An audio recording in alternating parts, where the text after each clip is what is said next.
대한민국은 사람을 죽이는 무기를 만들지 않습니다. 기자회견장이 얼어붙었습니다. 카메라 플래시가 일제히 터졌어요. 세계 50 개국 방산 기자 300명이 숨을 멈췄습니다. 사우디와 UAE 두 나라의 하늘을 지켜낸 직후였어요. 전 세계가 한국의 이름을 외치고 있었습니다. 누구나 예상했어요. 수출 확대, 계약 발표, 승전보.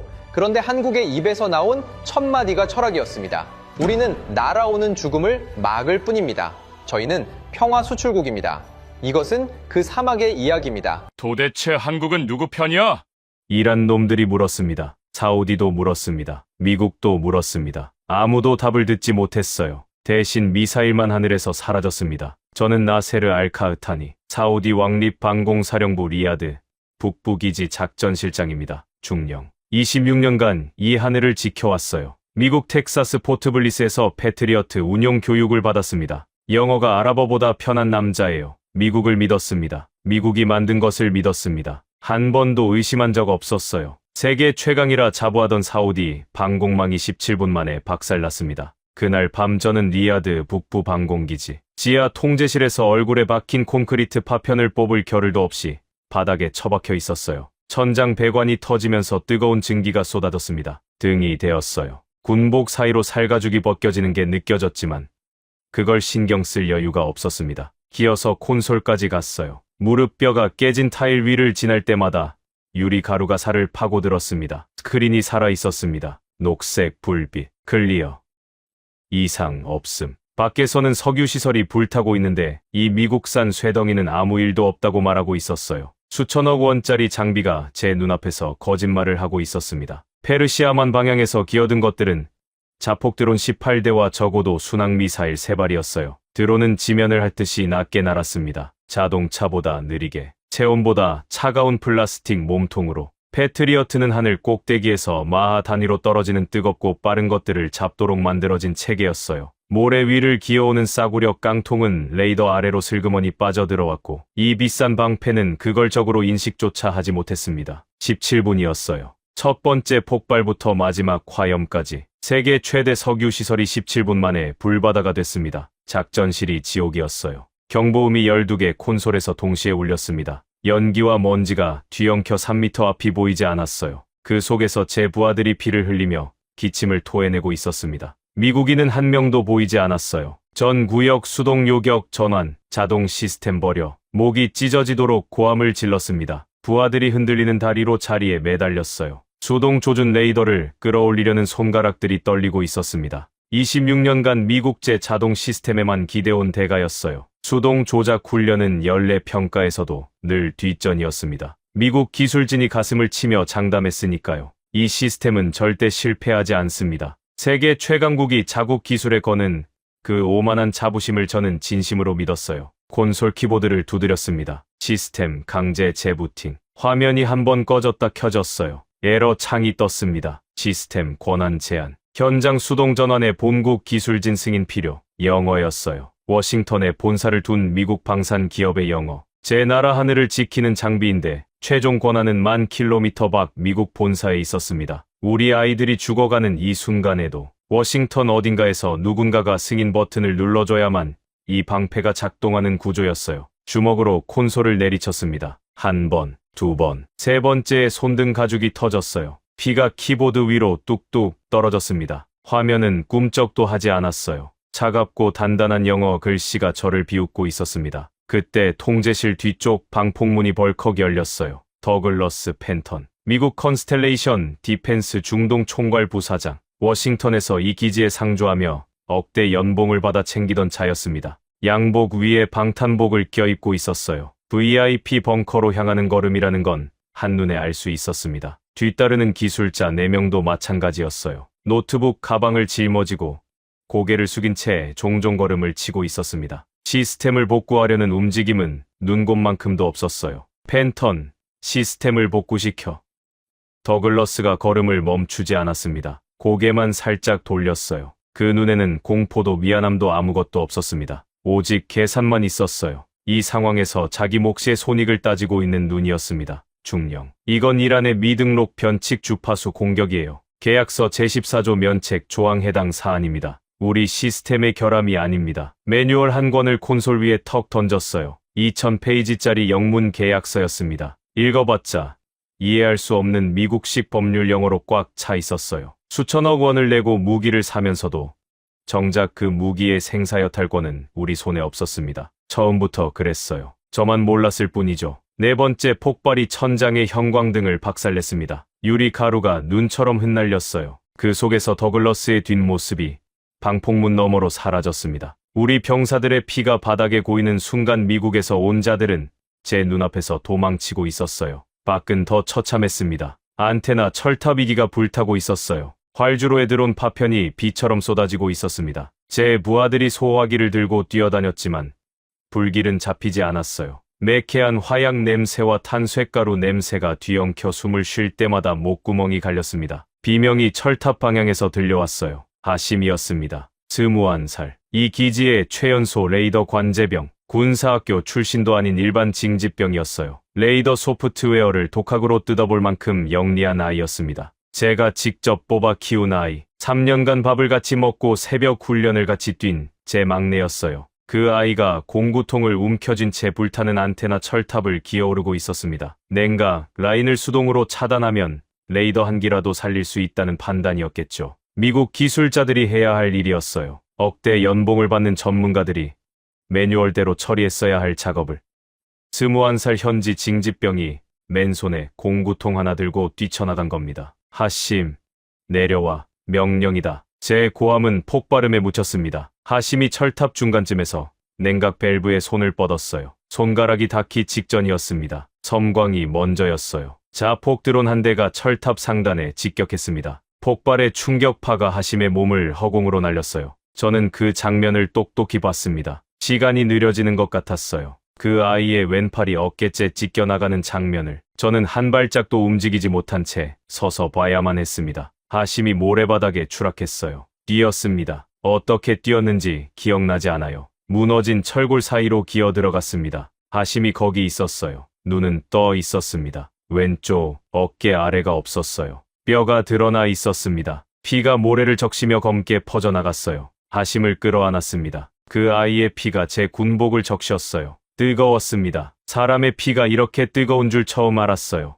하심의 입술이 미세하게 떨렸습니다. 뭔가 말하려는 것 같았어요. 귀를 갖다 댔습니다. 숨소리만 새어나왔어요. 하늘을 봤습니다. 드론 편대의 붉은 전멸등이 별처럼 흩어져 북서쪽으로 이동하고 있었어요. 리야드 시내 방향이었습니다. 심장이 멎는 것 같았어요. 북서쪽 12km, 구광전 용병원, 중환자실 3층, 산소 호흡기에 연결된 제 6살 딸 사라가 누워있는 곳이었습니다. 늦둥이였어요. 아내가 43에 겨우 얻은 아이, 선천성 심장기형으로 태어나 2번의 수술을 견딘 아이, 세상 무엇과도 바꿀 수 없는 저의 전부였습니다. 지난 금요일 병문안 갔을 때 산소 마스크 너머로 웃으며 제 검지를 꼭 쥐었던 그 작은 소리가 터졌어요. 제 목구멍에서. 말이 아니었습니다. 26년을 군인으로 살면서 단 한 번도 낸 적 없는 소리였어요. 제 팔 안에서 하심의 의식이 꺼져가고 있었습니다. 12km 밖에서 제 딸이 숨 쉬고 있었어요.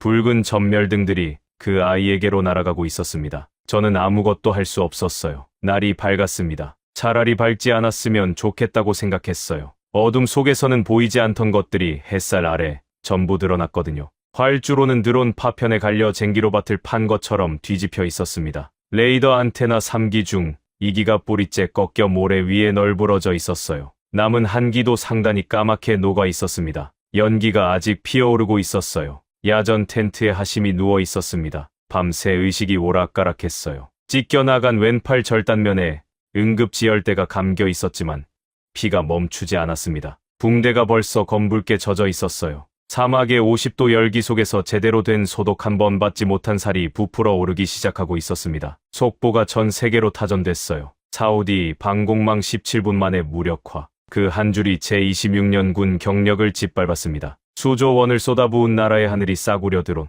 내 앞에서 종이장처럼 뚫렸다는 소식을 세계가 지켜보고 있었어요. 수치가 아니라 치욕이었습니다. 더글러스 펜턴이 아직 기지 안에 있었어요. 밤새 VIP 벙커에 숨어 있다가 폭격이 멎자 느긋하게 나타난 겁니다. 항복은 여전히 깔끔했습니다. 주름 하나 없었어요. 방탄복도 벗은 상태였습니다. 안전하다는 판단이 섰으니까요. 제 부하들의 피가 마르기도 전에 이 차는 양복 소매의 먼지를 털어내고 있었습니다. 멱살을 움켜쥐었어요. 양복깃이 찢어지는 소리가 났습니다. 더글러스의 눈이 동그래졌어요. 미국 방산기업의 부사장이 사우디 군인에게 멱살을 잡힐 거라곤 상상도 못했겠죠. 수천억 원을 처먹고 17분도 못 버티는 쓰레기를 팔아먹은 거냐? 더글러스가 제 손을 뿌리쳤어요. 양복에 묻은 먼지를 손바닥으로 탁탁 털어냈습니다. 제 부하들의 핏자국이 섞인 먼지를요. 그 동작이 능숙했어요. 이런 상황을 여러 번 겪어본 자의 여유가 배어 있었습니다. 중령. 감정적으로 나오시면 대화가 안 됩니다. 이건 이란의 미등록 변칙 주파수 공격이에요. 우리 시스템의 결함이 아닙니다. 같은 말이었어요. 어젯밤 도망치기 직전에 던지고 간 그 말. 2000페이지짜리 계약서에 적힌 면책 조항. 달라진 건 아무것도 없었습니다. 그리고 전시 위험 수당이 아직 입금되지 않은 상태입니다. 추가 기술 지원은 미결제 사안이 해소된 이후에 논의할 수 있어요. 제 부하들이 피를 쏟고 하심이 팔을 잃은 이 폐허에서 이 자의 입에서 나온 첫마디가 돈이었습니다. 더 끔찍한 일이 벌어졌어요. 유럽연합군 고문단이 더글러스의 면책 주장에 동조하기 시작한 겁니다. 미국이 빠지면 자기들도 책임질 이유가 없다는 셈법이었겠죠. 예비 레이더의 전원 플러그를 아예 뽑아버렸습니다. 제 부하들이 지켜보는 앞에서 우방이라 불렀던 차들이 마지막 남은 방패의 숨통을 직접 끊어버린 겁니다. 야전 텐트로 갔습니다. 하심 곁에 현지 의무병 한 명이 다급히 다가가고 있었어요. 구급함을 열려는 찰나 뒤에서 거친 손이 의무병의 어깨를 낚아챘습니다.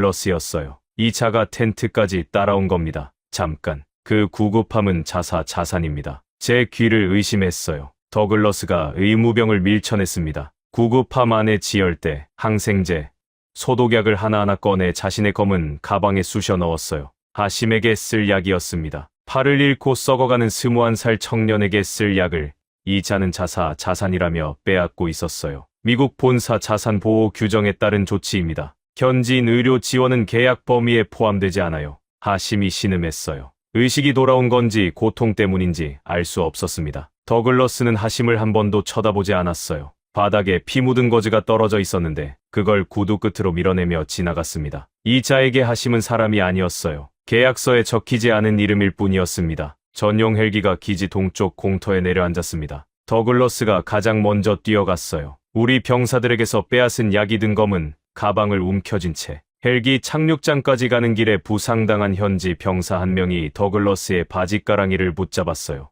오른쪽 갈비뼈에 부목을 댄 어린 병사였습니다. 20살이 채 안 돼 보였어요. 주십시오. 더글러스가 그 손을 내려다봤어요. 그리고 군화 끝으로 병사의 손을 걷어찼습니다. 병사가 모래바닥에 나뒹굴었어요. 더글러스는 뒤도 돌아보지 않았습니다. 헬기에 올라타며 양복 소매를 한 번 더 털었어요. 피와 먼지를 털어내는 동작이 습관처럼 자연스러웠습니다. 헬기가 떠올랐어요. 모래바람이 얼굴을 때렸습니다. 그 먼지를 뒤집었으며 저는 무너진 통제실로 돌아갔어요. 산산조각 난 콘솔이 거기 있었습니다. 녹색 불빛은 더 이상 켜져 있지 않았어요. 완전히 꺼져 있었습니다. 주먹을 올렸어요. 내리쳤습니다. 한 번, 콘솔 표면이 갈라졌습니다. 2번, 플라스틱 파편이 튀었어요. 3번, 4번, 5번, 손등 가죽이 벗겨지고 피가 번졌습니다. 이 쇠덩이가 미웠어요. 이 쇠덩이를 판 놈들이 미웠어요. 이 쇠덩이를 믿었던 제가 가장 미웠습니다. 돈으로 산 가짜 우정은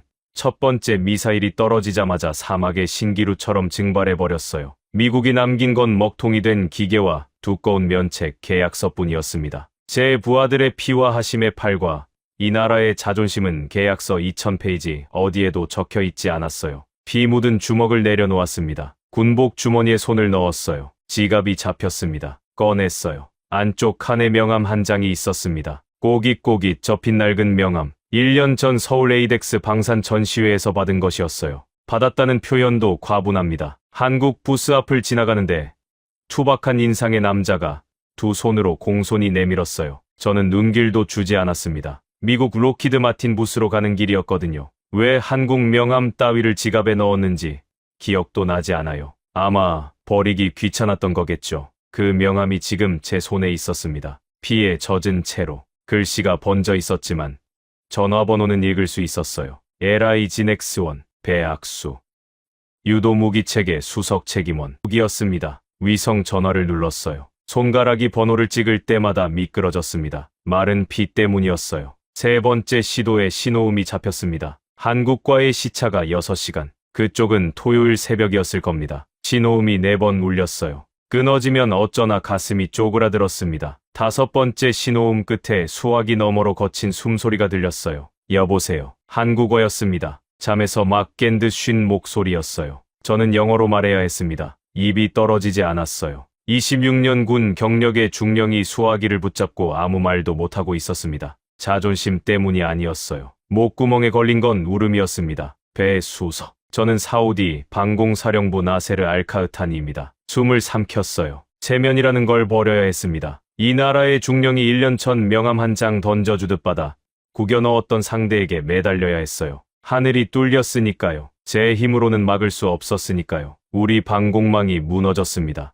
미국 시스템이 전부 먹통이에요. 이란이 또 올 겁니다. 제발 우리 아이들을 살려주십시오. 목소리가 갈라졌어요. 끝에 가서는 울먹임이 섞였습니다. 중령의 채통 같은 건 이미 모래바닥에 버렸어요. 수화기 넘어 2초쯤 침묵이 흘렀습니다. 2초가 20분처럼 길었어요. 배악수라는 사람의 숨소리가 달라지는 게 느껴졌습니다. 잠에서 덜 깬 느릿한 호흡이 짧고 단단한 호흡으로 바뀌었어요. 알겠습니다. 기다리십시오. 네 마디였어요. 장황한 설명도 조건도 계약서 얘기도 없었습니다. 더글러스가 던지고 간 2000페이지짜리 면책 문구와 이 남자의 네 마디가 제 머릿속에서 나란히 놓였어요. 무릎에 힘이 빠졌습니다. 수화기를 쥔 채 콘솔에 이마를 박았어요. 이 사람이 정말 올 수 있을까? 미국도 포기한 이 지옥의 이름도 잘 모르는 한국인이 반신반의가 아니었습니다. 지푸라기라도 잡아야 하는 심정이었어요. 나중에 들은 얘기입니다. 배 수석이 전화를 끊자마자 경상북도 구미의 LIG 넥스원 공장에 비상이 걸렸어요. 토요일 새벽이었습니다. 공장은 비어 있었어요. 배 수석이 본사 대표에게 직통 전화를 걸었습니다. 상황을 보고받은 대표가 내린 명령은 단 한 줄이었어요. 전 라인 스톱.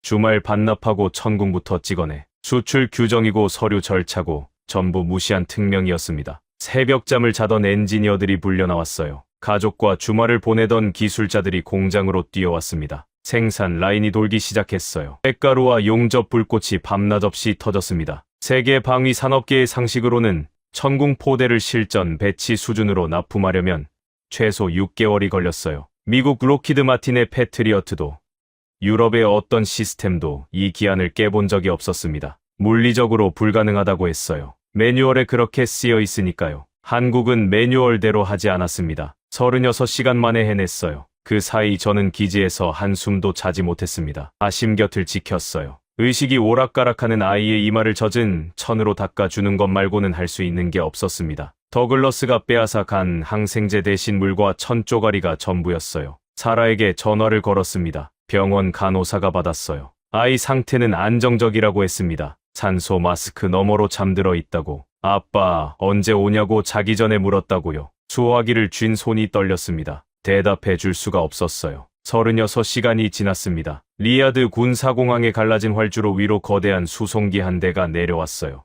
착륙 자체가 도박이었습니다. 바퀴에서 흙먼지가 폭발처럼 쏟았어요. 간신히 멈춰섰습니다. 화물칸 문이 열렸어요. 천궁 2포대가 모습을 드러냈습니다. 올리브색 위장 도색이 칠해진 거대한 발사대와 다기능 레이더. 그걸 보는 순간 제 눈이 뜨거워졌어요. 올 줄 몰랐습니다. 진짜로 올 줄은. 이틀 동안 울린 전화는 수백 통이었지만 실제로 무언가를 싣고 날아온 건 이 비행기 한 대뿐이었어요. 수송기 트랩에서 사람이 내려왔습니다. 대규모 기술 지원단을 기대한 건 아닙니다만 그래도 한 개의 소대쯤은 내릴 줄 알았어요. 기지 전체가 박살났으니까요. 5명이었습니다. 기름때 묻은 작업복에 낡은 배낭을 맨 중년 남자가 선두에 섰어요. 뒤로 4명이 따랐습니다. 전투복이 아니었어요. 양복은 더더욱 아니었습니다. 공장에서 막 뛰어나온 듯한 차림이었어요. 공항 한쪽에 대피해 있던 미국 잔류 기술자들이 킥킥거리기 시작했습니다. 저게 뭐야? 고철팔러 온 자살 특공대냐?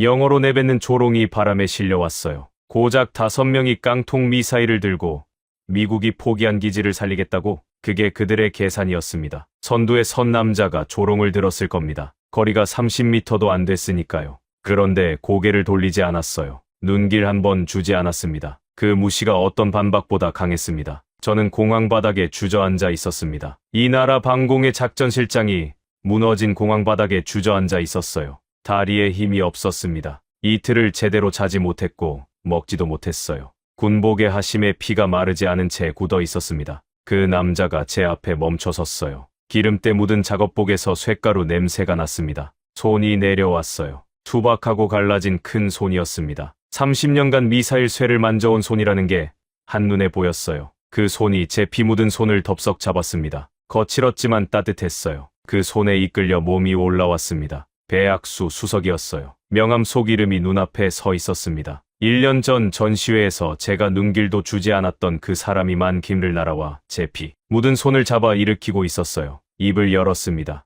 투박하고 거친 억양이었어요. 나중에 안 건데 경상도 사투리라고 하더군요. 한국의 남동쪽 지방말이라고. 거칠었지만 그 울림 속에 허튼 소리가 한 톨도 없었습니다. 늦어서 미안합니다. 밥 얻어먹던 집 대문이 박살났는데 뒷짐지고 계산기 두드릴 수는 없지 않습니까? 장교 오마르가 옆에서 번역해줬어요. 한국에서 유학한 장교였습니다. 한 문장 한 문장을 듣는데 코끝이 시큰해졌어요. 더글러스가 던지고 간 2000페이지짜리 면책 계약서와 이 남자의 한마디가 제 머릿속에서 나란히 놓였습니다. 미국은 계약서를 던지고 떠났어요. 한국은 사람을 보내왔습니다.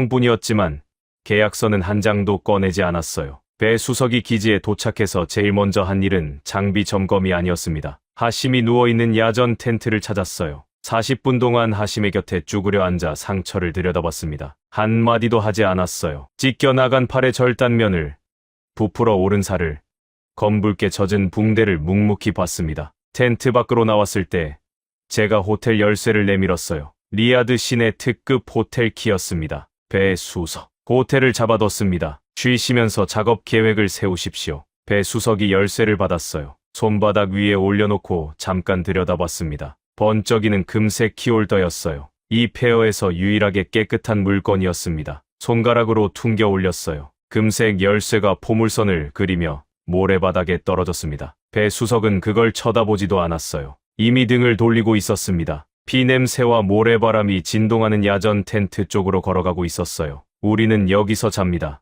정비기술 담당 최기철 직장이 배낭을 풀었습니다. 53세. 한국팀에서 가장 나이가 많은 사람이었어요. 배낭에서 나온 것들이 기이했습니다. 스패너와 니퍼 사이사이에 빨간 뚜껑이 달린 초록색 병이 여러 개 끼워져 있었어요. 분홍색 연고 튜브, 은박지에 쌓인 면발 덩어리, 공구함이 아니라 구호품 보따리 같았습니다. 최 직장이 하심의 침대 곁에 쭈그려 앉았어요. 빨간 뚜껑 병을 열었습니다. 투명한 액체가 흘러나왔어요. 알코올 냄새가 코를 찔렀습니다. 한국 소주라는 것을 나중에 알았어요. 술이었습니다. 최 직장은 그 술을 깨끗한 거제에 적셔 하심의 썩어가는 상처 위에 조심스럽게 눌렀어요. 하심이 비명을 질렀습니다. 최 직장이 하심의 이마를 손바닥으로 꾹 눌러 고정시켰어요. 거칠었지만 정확했습니다. 다른 손으로는 상처 구석구석을 소독해 나갔어요. 고름을 짜내고 죽은 살을 걷어내고 분홍색 연고를 두껍게 발랐습니다. 마데카솔이라는 한국 연고였어요. 더글러스가 자산이라며 빼앗아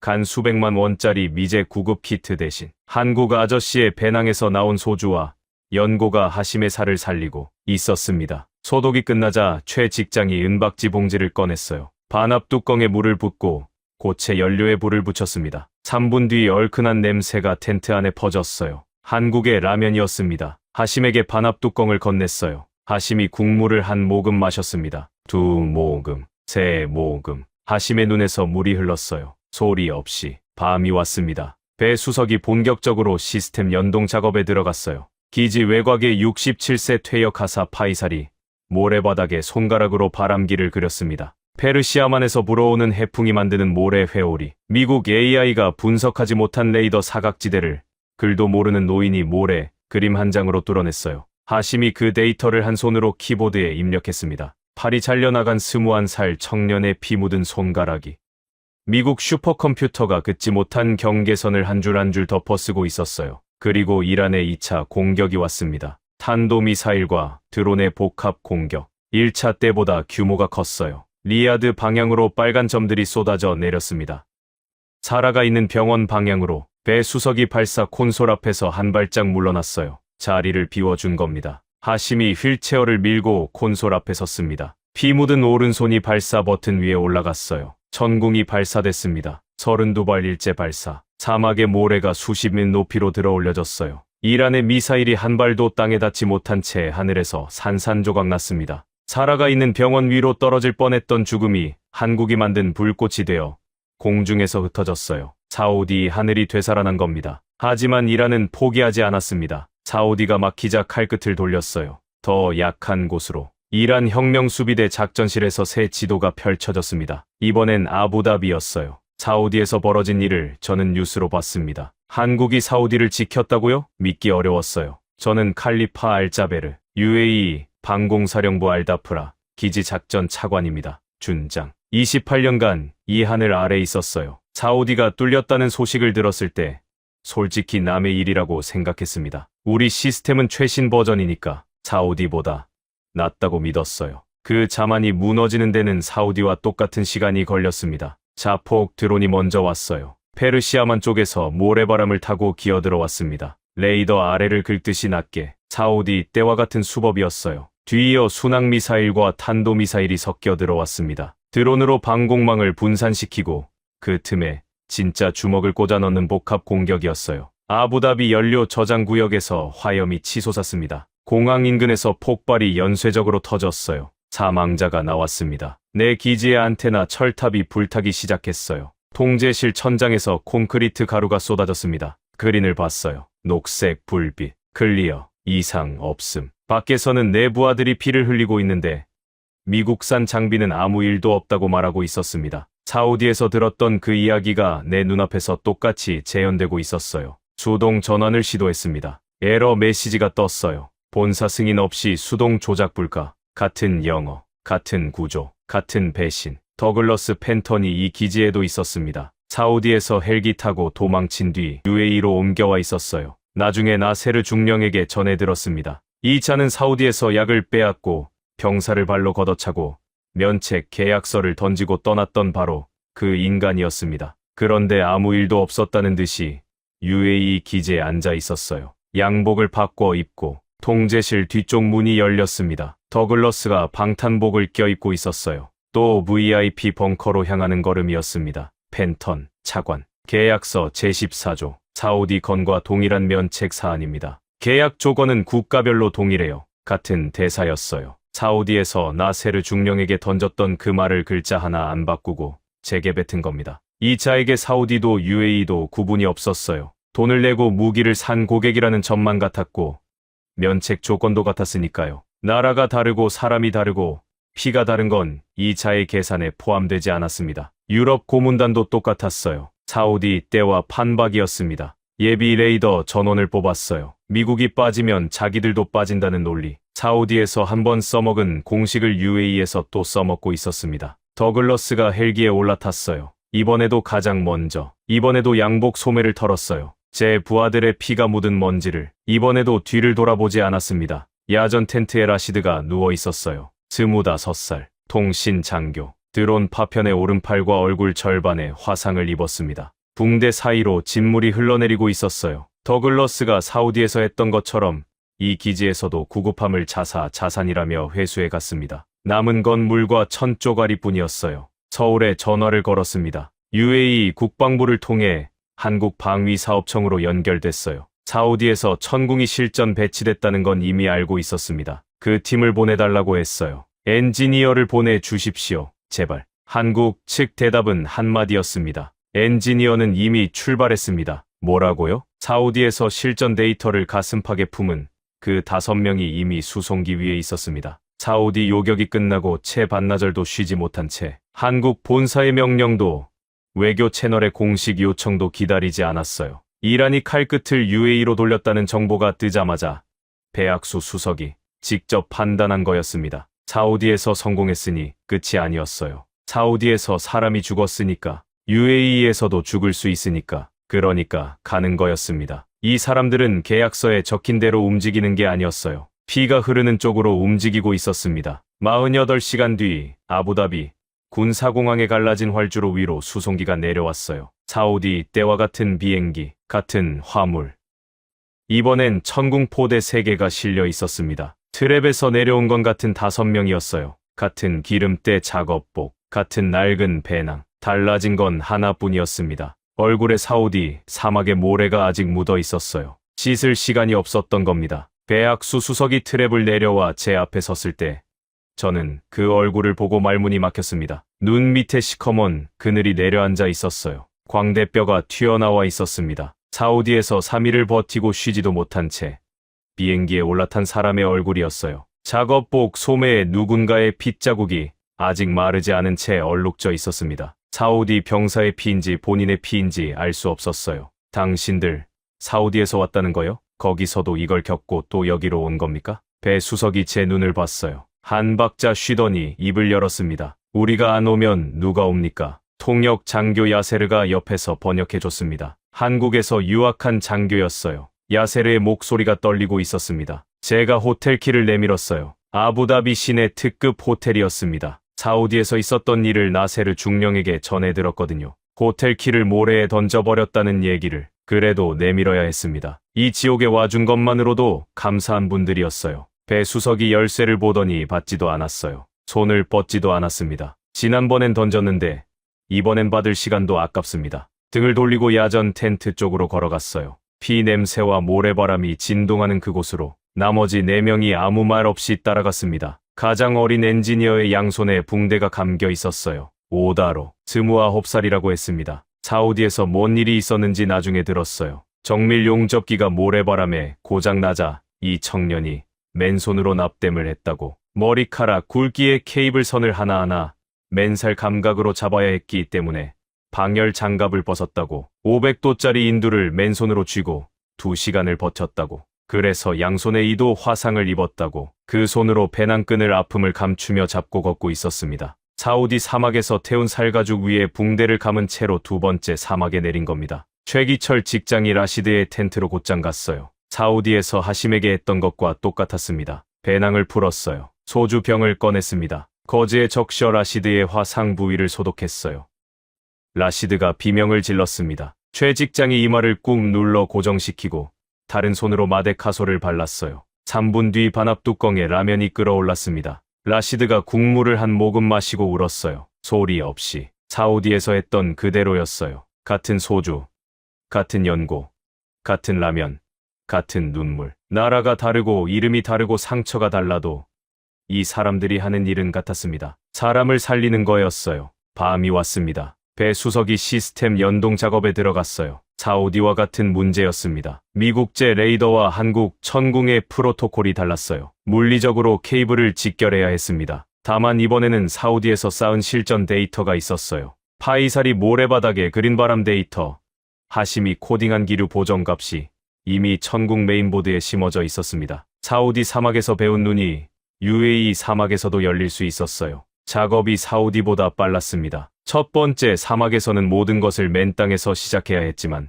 2번째 사막에서는 경험이 있었어요. 빚값으로 산 경험이. 하지만 사막의 바람은 나라를 가리지 않았습니다. 모래바람이 들이닥쳤어요. 페르시아만 쪽에서 몰아친 돌풍이었습니다. 사우디 때와 똑같았어요. 정밀 용접기에 미세한 모래 입자가 파고들었습니다. 찌직. 연기가 났어요. 회로가 탔습니다. 사우디에서 한 번 죽이더니 UAE에서 또 죽었어요. 같은 바람이 같은 기계를 같은 방법으로 죽인 겁니다. 배 수석이 고장난 용접기 앞에 쪼그려 앉았어요. 머리를 쥐어뜯었습니다. 3초였어요. 3초 만에 일어났습니다. 그보다 먼저 움직인 사람이 있었어요. 오다로였습니다. 29살. 양손에 붕대가 감긴 그 청년. 사우디에서 2도 화상을 입은 손이었어요. 물집이 터진 살가죽이 붕대 안쪽에 들러붙어 있었습니다. 의무병이 말렸어요. 이 손으로는 못한다고. 오다로가 붕대를 풀기 시작했습니다. 천천히 한 겹, 2겹. 거즈가 벗겨질 때마다 살점이 딸려 나왔어요. 피가 번졌습니다. 붕대 아래 드러난 손바닥은 사람의 손 같지 않았어요. 물집 자국과 화상 딱지와 갈라진 살가죽이 뒤엉켜 장갑처럼 부풀어 있었습니다. 사우디에서 이미 한 번 태운 손이었어요. 그 손이 인두기를 집어들었습니다. 인두 끝이 벌겋게 달아올라 있었습니다. 500도. 맨손으로 잡으면 30초 안에 살이 타는 온도예요. 오다로는 그걸 알고 있었을 겁니다. 엔지니어니까요. 열전도율을 계산할 수 있는 사람이었어요. 그런데 방열 장갑을 끼지 않았습니다. 사우디에서도 안 꼈어요. 이유는 같았습니다. 장갑을 끼면 머리카락 굵기의 케이블 선이 손가락 사이로 미끄러졌거든요. 맨살의 감각으로 잡아야 했어요. 첫 번째 케이블을 접합했습니다. 나비 녹는 냄새가 났어요. 동시에 다른 냄새도 났습니다. 살 타는 냄새. 사우디에서 맡았던 그 냄새가 두 번째 사막의 텐트 안에 퍼졌어요. 이미 화상을 입은 살 위에 다시 열이 올라오고 있었습니다. 물집 딱지가 녹으면서 진물이 흘렀어요. 그 위로 다시 납을 녹였습니다. 한 가닥, 두 가닥, 세 가닥. 피와 납과 진물이 뒤엉켰어요. 멈추지 않았습니다. 그 시각 위성통신이 터졌어요. 한국 본사에서 걸려온 긴급 연락이었습니다. 윤학수 전무, 해외 리스크 관리 책임자였어요. 수화기 너머로 울리는 목소리가 피를 토하는 것 같았습니다. 배수석, 미친 노마들어. 사우디까지는 봐줬다. 근데 UAE까지 목숨 걸 이유가 뭐야? 이란이 전면전 각오하고 물량을 쏟아붓고 있어. 핵심 연구원 5명이야. 너들 죽으면 유도무기 사업부가 통째로 날아가. 당장 대사관 장갑차 타고 빠져. 배수석이 수화기를 귀에서 떼지 않았어요. 아무 말도 하지 않았습니다. 기지 밖에서 엔진 소리가 들렸어요. 아부다비 주재 한국 대사관에서 보낸 장갑차가 도착한 겁니다. 타면 2시간 안에 대사관에 도착해요. 에어컨 바람을 맞으며 이 기지가 불타는 걸 뉴스로 볼 수 있었습니다. 타이밍을 맞춘 듯 화상회의 스크린이 켜졌어요. 더글러스 팬턴이었습니다. 아부다비 특급 호텔 로비가 배경이었어요. 와인잔을 손에 들고 있었습니다. 칼리파, 한국 친구들에게 전해. 사우디에서 운이 좋았을 뿐이다. 두 번째는 없어. 패트리어트도 못 막는 이란 탄도탄을 고철 장난감이 어떻게 막겠어. 도망칠 수 있을 때 도망쳐. 내가 베풀 수 있는 마지막 조언이야. 제 부하들의 피가 마르기도 전에 이 차는 와인을 홀짝이며 비웃고 있었어요. 저는 배수석 앞에 무릎을 꿇었습니다. 이 나라의 준장이 이방인 앞에 두 무릎을 꿇었어요. 배수석, 사우디를 지켜준 것만으로 족하오. 당신들이 여기서 죽을 이유는 없소. 제발 살아서 돌아가시오. 목을 놓아 울었습니다. 더는 체면을 지킬 수 없었어요. 사우디에 이어 두 번째로 이 사람들을 죽일 수 없었습니다. 사흘 전 전화 한 통에만 비밀 날아와 사우디를 살리고 쥐지도 못한 채 또 날아온 은인들을 제 무능 때문에 이 사막에 묻을 수 없었어요. 배수석이 움직였어요. 제 어깨를 잡아 일으켰습니다. 무릎 꿇은 저를 일으켜 세운 뒤 제 눈을 똑바로 봤어요. 입을 열지 않았습니다. 대신 옆으로 한 걸음 갔어요. 윤 전무와 통화하던 위성 전화가 콘솔 위에 놓여 있었습니다. 100만 원짜리 장비, 본사와의 유일한 연결선이었어요. 배수석이 그걸 집어들었습니다. 오른손에 쥐었어요. 한 번 들어 올렸습니다. 바닥에 내리쳤어요. 쨍.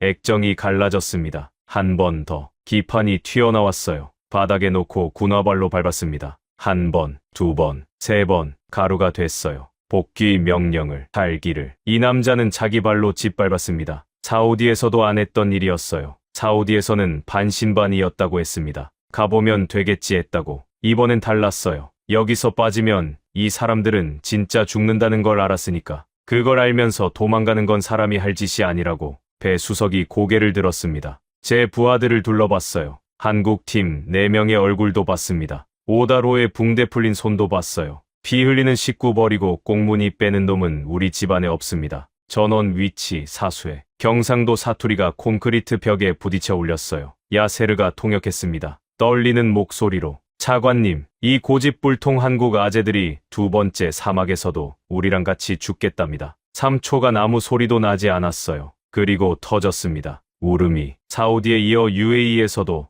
버림받았다고 생각했던 병사들의 울음이 한꺼번에 터졌어요. 앱둘라 국방장관이 벙커에서 나왔습니다. 권총을 뽑았어요. 철수 헬기를 향해 걸어갔습니다. 조종사가 문을 열었어요. 꺼져. 이 기지에 철수는 없다. 헬기가 떠올랐습니다. 장관이 부른 헬기를 장관이 쫓아낸 거였어요. 텐트 안에서 오다로의 인두질이 멈추지 않았습니다. 살타는 냄새가 계속 났어요. 수십 가닥의 케이블이 하나씩 접합돼 갔습니다. 두 번째, 사막에서 두 번째로 태우는 손이었어요. 새벽이 왔습니다. 레이더 표면에 붉은 지시등이 하나씩 켜졌어요. 하나, 둘, 셋. 12개의 불빛이 일제히 빛났습니다. 시스템 기동 완료. 사우디의 핏값으로 산 데이터가 UAE 사막 위에서 숨을 쉬기 시작했어요. 그리고 사이렌이 울렸습니다. 스크린이 벌겋게 물들었습니다. 북동쪽 끝에서 빨간 점들이 떠올랐어요. 처음에 3이었습니다. 2초 뒤 7, 3초 뒤 20개. 점들이 쏟아져 내리듯 번지고 있었어요. 이란의 3차 복합 공격이었습니다. 사우디를 뚫지 못하자 모든 것을 UAE에 쏟아본 거예요. 자폭 드론 40대 이상, 뒤에 탄도미사일이 섞여 있었습니다. 마하 단위로 낙하하는 진짜 주먹이었어요. 사우디 때의 3배 규모였습니다. 기지를 부수고 도시를 부수고 이 나라를 통째로 지워버리겠다는 겁니다. 글로벌 위기관리센터에서 최고 등급 적색 경보가 발령됐어요. 생존 확률 0%, 반경 100km 내 즉각 대피. 이 기지에 있는 모든 생명체에게 내려진 사형 선고였습니다. 스크린의 빨간 점들이 초 단위로 가까워지고 있었어요. 병사들의 눈에 공포가 떠올랐습니다. 사흘 전 사우디에서 전해 들었던 이야기가 지금 자기들 머리 위에서 재현되고 있었으니까요. 보조 스크린에서 궤적이 갱신됐습니다. 탄도미사일 다수가 남서쪽으로 향하고 있었어요. 남서쪽 5km, 아부다비 국립병원, 중환자실 2층.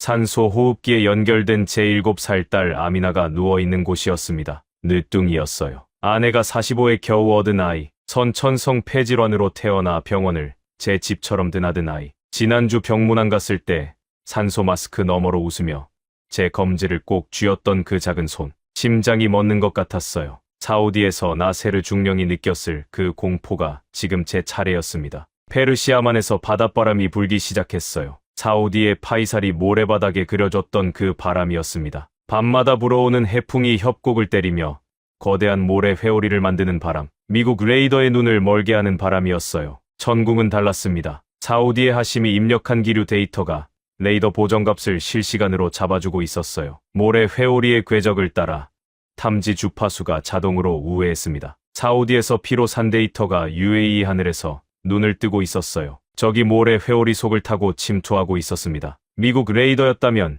이 순간 화면이 깨끗했을 거예요. 클리어, 이상 없음. 사우디에서 그랬듯이, 3일 전 이 기지에서도 그랬듯이 전궁의 스크린에는 빨간 점이 전부 잡혀 있었습니다. 한 놈도 빠짐없이. 비오 복합 체계가 먼저 움직였어요. 기관포 화염이 밤하늘을 가르며 드론대를 향해 쏟아졌습니다. 드론이 터졌어요. 한 대, 두 대. 연쇄적으로 하늘에서 불꽃이 피고 파편이 모래 위로 비처럼 흩어졌습니다. 시간을 벌었어요. 진짜 적은 아직 구름 위에 있었으니까요. 배 수석이 조용히 발사 콘솔 앞에서 한 발짝 물러났습니다. 사우디에서 하심에게 그랬던 것처럼 만 길을 날아와 이 시스템을 살려낸 사람이 마지막 순간에 자리를 비켜줬어요. 라시드가 휠체어를 밀고 콘솔 앞에 섰습니다. 화상 붕대가 감긴 오른손이 발사 버튼 위에 올라갔어요. 쏘는 건 이 하늘의 주인이 해야 합니다. 배 수석이 말했어요. 야세르가 통역할 필요도 없었습니다. 라시드의 눈에 불이 붙어 있었어요. 탄도미사일이 구름을 뚫고 낙하하고 있었습니다. 충돌까지 남은 시간이 초 단위로 줄어들고 있었어요.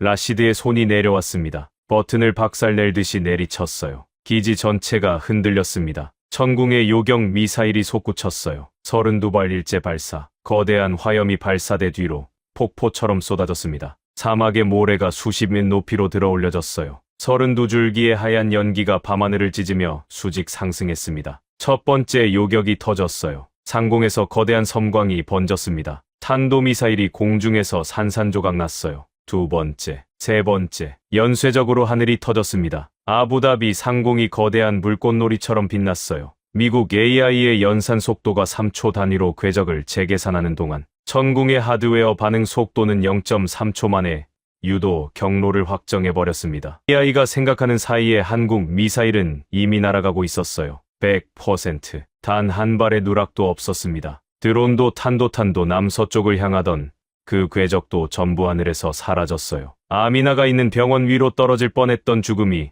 한국이 만든 불꽃이 되어 공중에서 흩어졌습니다. 지하 벙커에서 미국 군사분석관 존 밀러의 시가가 바닥에 떨어졌어요. 입이 벌어진 채 다치지 않았습니다. 한국 하드웨어의 반응 속도가 우리 AI 연산을 앞질렀다. 사우디 특사 칼리드 빈 살만이 의자에서 벌떡 일어났어요. 사우디 패트리어트 다 치우고 전부 한국산으로 바꿔. 아부다비 호텔에서 화면을 보고 있던 더글러스 펜턴의 샴페인 잔이 손에서 미끄러졌습니다. 바닥에 부서지는 소리를 본인이 들었는지 모르겠어요. 30초 뒤 본사에서 파면 통보가 왔습니다. 통제실에서 함성이 터졌어요. 울음이었어요. 구분할 수 없었습니다. 피투성이 병사들이 한국 엔지니어들을 끌어안았어요. 오다로의 불에 탄 손을 누군가 조심스럽게 잡아 이마에 갖다 대며 울었습니다. 그린을 봤어요. 깨끗했습니다. 빨간 점이 하나도 없었어요. 사우디에 이어 UAE까지 두 번째 하늘이 살아난 겁니다. 진짜 클리어, 진짜 안전. 돈으로 산 게 아닌 피로 지킨 하늘이었습니다. 아침이 왔습니다. 진짜 아침이었어요. 며칠간 이 기지의 아침은 잿빛이었습니다. 연기와 먼지와 피 냄새가 뒤엉킨 새벽이었어요. 오늘은 달랐습니다. 빨갰어요. 사막의 하늘이 원래 이렇게 넓었다는 걸 며칠 만에 처음 느꼈습니다. 위성 라디오가 울렸어요.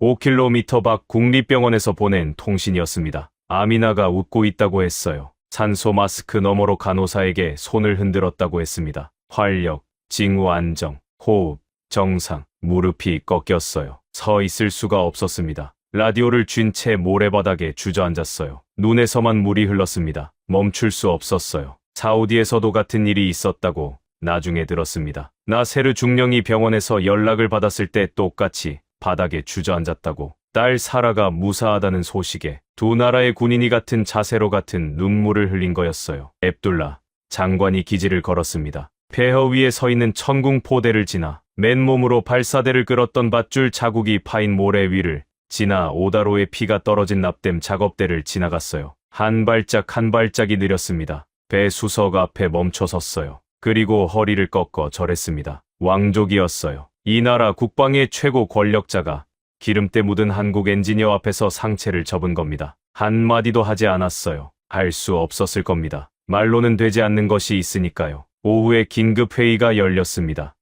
만장일치였어요. 원유 2,400만 배럴, 최고 품질, 유조선에 꽉꽉 채워서 한국을 향해 즉시 출하. 사막의 나라가 가진 것 중 가장 귀한 것을 보내기로 한 겁니다. 장부에 적히는 거래가 아니라 피로 맺은 형제에게 바치는 선물이었어요. 사우디에서도 결의가 나왔다고 들었습니다. 천궁 10호대 정식 계약, 32억 달러, 그리고 한국과의 합동 훈련센터 건립. 미국이 매뉴얼만 던져주고 떠났던 방식과 정반대였어요. 한국은 기술을 팔고 떠나는 게 아니라 기술을 심고 가르치겠다는 거였습니다. 스스로 하늘을 지킬 수 있도록. 하심이 사우디 센터 1기 교관으로 임명됐어요. 팔을 잃은 21살 청년이 후배들 앞에 서게 된 겁니다. UAE에서는 라시드가 교관이 됐어요. 화상 붕대가 감긴 손으로 천궁의 콘솔을 두드리며 후배들을 가르쳤습니다. 해가 기울기 시작했어요. 배 수석과 4명의 한국 엔지니어들이 짐을 쌌습니다. 짐이랄 것도 없었어요. 처음 들고 온 낡은 배낭이 전부였습니다. 환송식을 준비했다는 연락이 왔어요. 배 수석이 거절했습니다. 안 합니다. 5명이 활주로를 걸었어요. 사우디에 처음 내렸을 때와 같은 모습이었습니다. 기름때 묻은 작업복의 낡은 배낭.